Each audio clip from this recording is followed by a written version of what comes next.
Shaitan, livre 1, 1912, la conquête de la Mecque, aux éditions Motion Weaver. Merci d'être avec nous, mon cher Armand Bernardi. Rebonjour Khaireddine Mabrouk. Bonjour. Vous êtes donc l'éditeur de Shaitan. Vous allez nous dire aujourd'hui, nous parler de cet ouvrage, parce que effectivement, nous expliquer un petit peu à la fois ce décalage entre Shaitan, la conquête de la Mecque, et nous raconter un petit peu la naissance de cet ouvrage. Alors, la naissance de cet ouvrage, je pense que Armand va nous en parler. Ouais, nous en parlera beaucoup mieux que moi. Juste, je voudrais bien vous présenter le roman, parce que c'est quand même un roman plutôt atypique. C'est un beau pavé, hein. Ah oui, ce n'est que le premier livre d'une tétralogie, donc il y aura 4 tomes en tout. Et les 4 tomes vont sortir quasiment les uns après les autres, puisque le deuxième tome sort, donc celui-là vient de paraître, et le deuxième tome sort dans quelques jours. Dans quelques jours.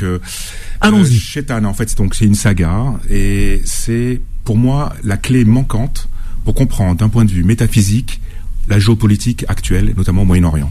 Vous voyez, parce que c'est Armand aborde la question, on va dire, des bouleversements qui sont produits au Moyen-Orient, notamment avant les Sykes-Picot, à travers un regard, on va dire, plus spirituel, métaphysique, avec une connaissance très pointue de la question notamment arabe et de l'islam, puisque le personnage Shaitan, je vais vous répondre. Shaitan, c'est vrai que c'est diable en arabe, qui veut dire diable, le Satan. En fait, c'est le surnom que l'un des personnages principaux a, en fait. C'est son surnom. Et en gros, Armand, à travers ce personnage, il nous plonge. Donc on est en 1912, au moment où s'effondre l'Empire ottoman. Et où dans l'ombre les empires européens redessinent la carte du monde. Donc, comme je l'ai dit, donc les accords Sykes-Picot, la déclaration de Balfour, etc., etc. Et en fait, au cœur de ce chaos, cet homme donc traverse le désert d'Arabie, et c'est un aventurier plutôt mystique, pris entre foi, pouvoir et révolte. Donc c'est un roman épique, absolument incroyable. Et je vous assure, pour moi, c'est littéralement la clé qui me permet de comprendre, mais avec un regard qu'on ne pose pas assez, sur la dimension, on va dire, spirituelle, métaphysique du lieu, de l'Arabie et de la Mecque en particulier.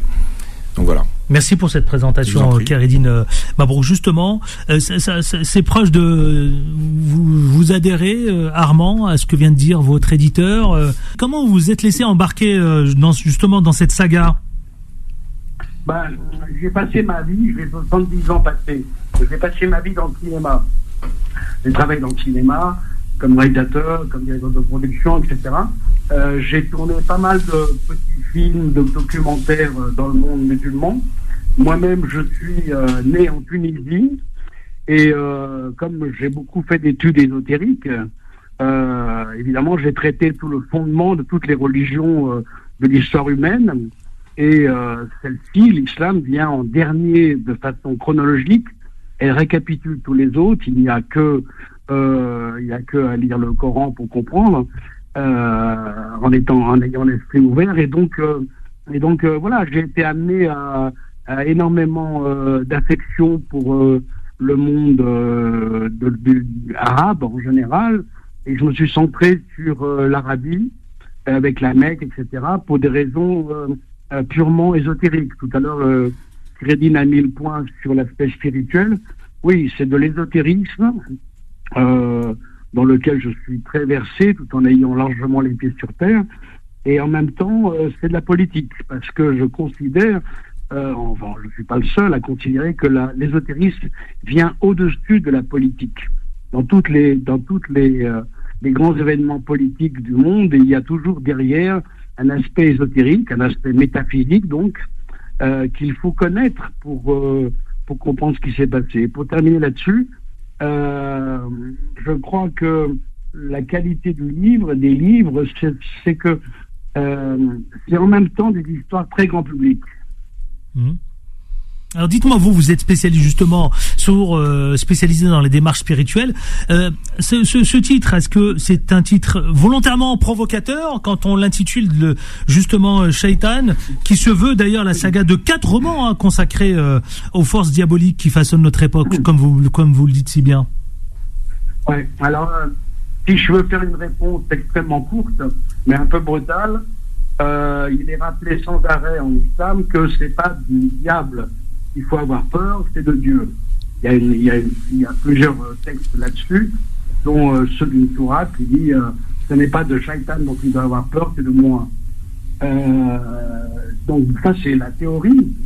Dans la pratique, de trop nombreux musulmans ont peur, ou bien le mettent à équivalence avec Allah, avec Dieu, et donc cette peur-là fait qu'on ne peut pas le combattre. Pour le combattre, il faut bien avoir en tête, de façon intellectuelle et physique, que Dieu a créé le diable pour faire évoluer l'homme. Quand on est dans cet esprit-là, on comprend beaucoup de choses.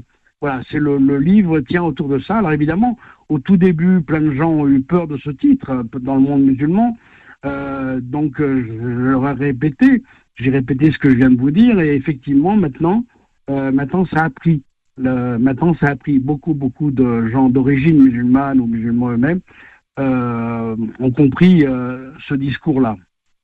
Parce qu'on ne peut pas combattre le mal sans le connaître. Oui, justement, Armand Bernardi, quand on découvre votre livre, le tome 1, justement, il y a une plongée à la fois, vous savez, ce volet religieux, spirituel, mais également aussi historique, mais également aussi oriental. Vous vouliez donner une écriture, justement, qui avait une ligne conductrice, Armand ? Oui, l'écriture se fait à plusieurs niveaux. Il y a un niveau caché, extrêmement géométrique, extrêmement ésotérique, que ceux qui s'y intéressent peuvent retrouver. Mais j'ai voulu aussi que ce soit une sorte d'arabe translaté. Ça veut dire, en fait, comme si c'était écrit en arabe, mais c'est translaté. Le mot est plus juste que traduit.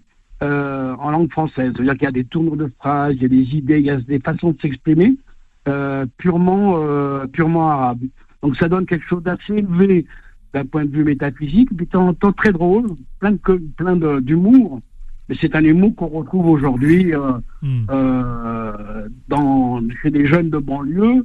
Hein. J'ai rien inventé, j'ai été chercher ça et je l'ai replacé dans un contexte historique. Kéridine Mabrouk, vous vouliez rajouter justement quelques éléments, parce que c'est vrai que quand on lit l'ouvrage, c'est assez proche de la réalité quand même tout de même. Vous faites référence à Adam, à la pierre noire, à la Kaaba, à la Mecque, à Abraham. Alors déjà, c'est un roman extrêmement bien documenté.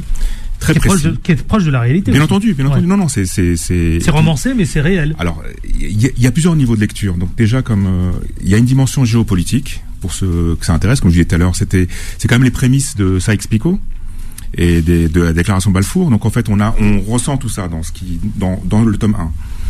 Et puis il y a une dimension épique, tout simplement, parce que c'est une aventure un peu fantastique, avec de la magie aussi, etc. Donc il y a une dimension épique. C'est un roman qu'on pourrait comparer au roman de Umberto Eco ou même certains romans d'Amin Malouf. Il y a cette dimension très romanesque, très épique. Et puis il y a ce que disait Armand, la dimension bien entendu métaphysique, puisqu'il y a une connaissance très précise. Et ce qui est bien, c'est qu'il fait le lien justement avec des références que même, je crois, certains musulmans ne connaissent pas en fait, sur, on va dire, la dimension de, par exemple, la géométrie sacrée qu'on retrouve même dans la structure de. Moi j'aime beaucoup, je vous le dis clairement, j'aime beaucoup.